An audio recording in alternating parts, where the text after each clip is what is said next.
The number one reason your plants are dying is not because you're not watering enough. It's probably because you're watering too much.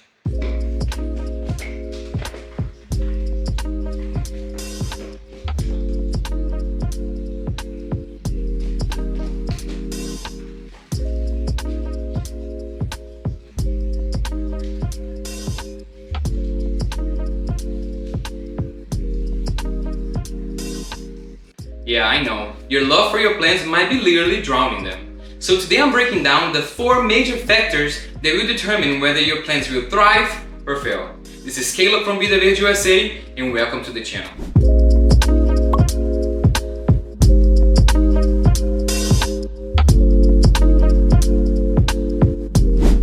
You check the soil, it feels dry on top, so you water your plant again. But days later, the leaves turn yellow and drop. So what's happening here? The problem isn't that you're giving it too much water at once. It's that you're probably watering it too often and probably without proper drainage.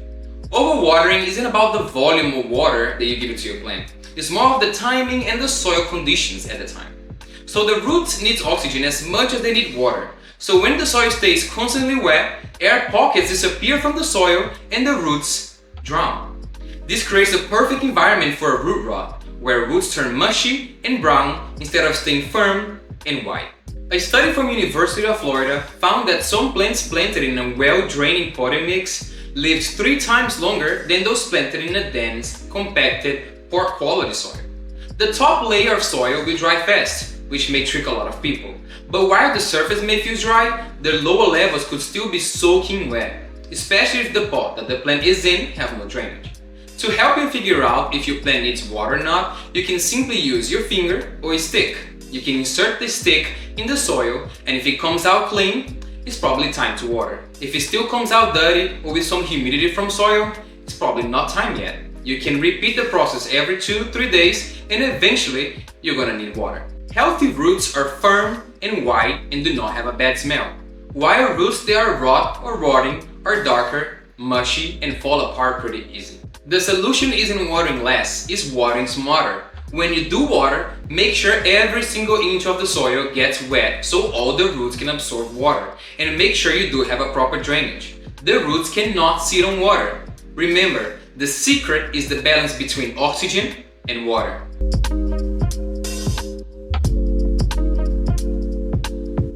That corner in your house might look perfect for your plant, but there's actually enough light for your plant over there.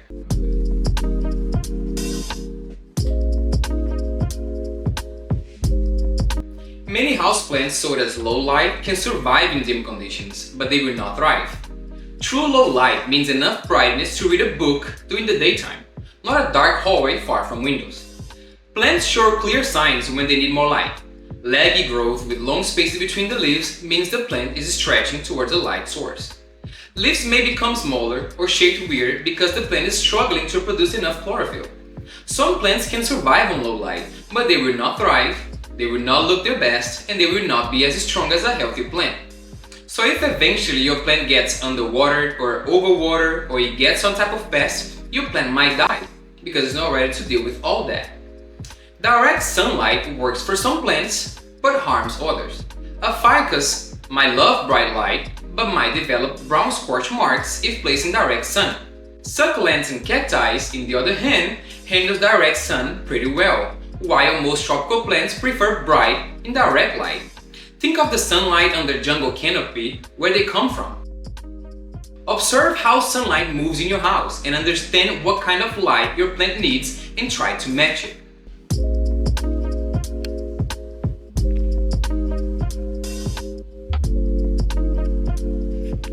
But you might not have enough windows, so what now? Well, grow light helps when the natural light is not enough, but they require proper setup. LED grow lights should be sitting 12 to 24 inches above most plants, running 12 to 16 hours daily to mimic the sunlight. If it's too close, the leaves can burn, or if it's too far, it might not be enough light for your plant.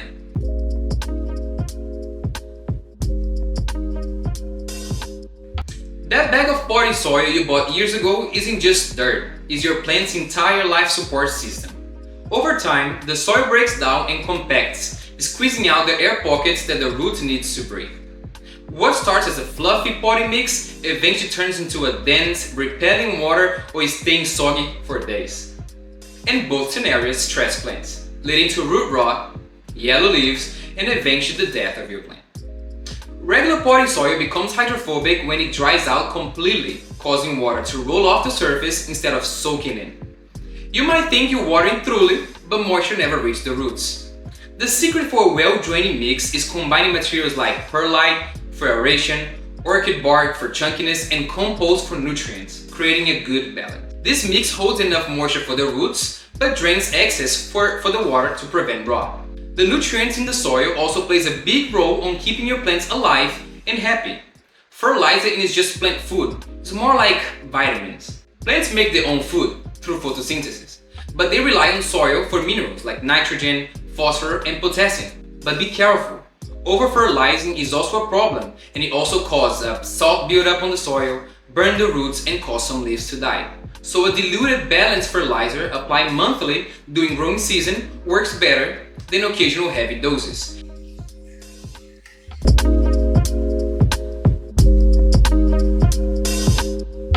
Your plant looks healthy one day, then suddenly develops yellow spots, dying leaves, and deformed growth. What do you think it might be? Pests don't announce their arrival, but they quietly multiply, often hiding on leaves, undersides, or in the soil crevices where you rarely check. By the time you notice the damage, the infestation might be already bad. The spider mites and thrips are among the most destructive. They are tiny enough to go unnoticed, and when you finally see them, the leaves and stems are already damaged. They suck the sap from the plant cells, leaving behind that yellow or white dots on the foliage.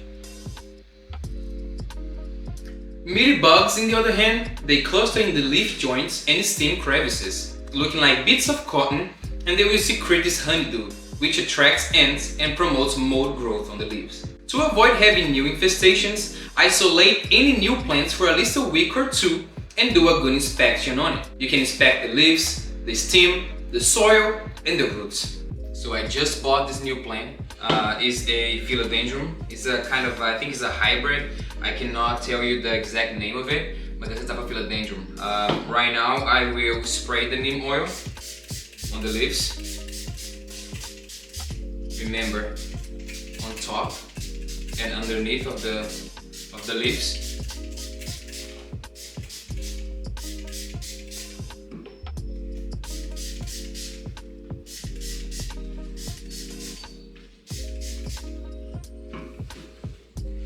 Check the roots.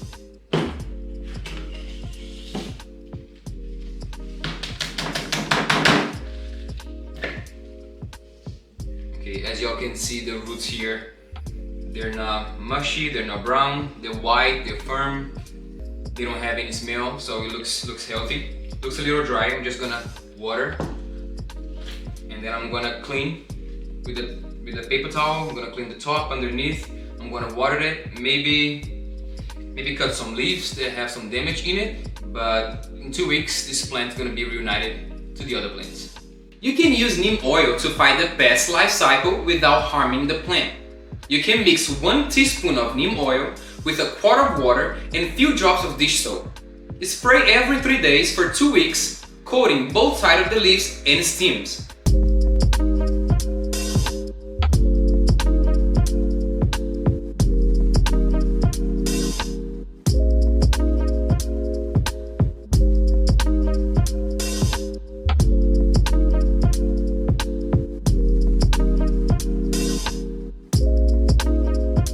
Insecticidal soap works faster for visible infestations, but only kills on contact, so you will need to keep reapplying from time to time.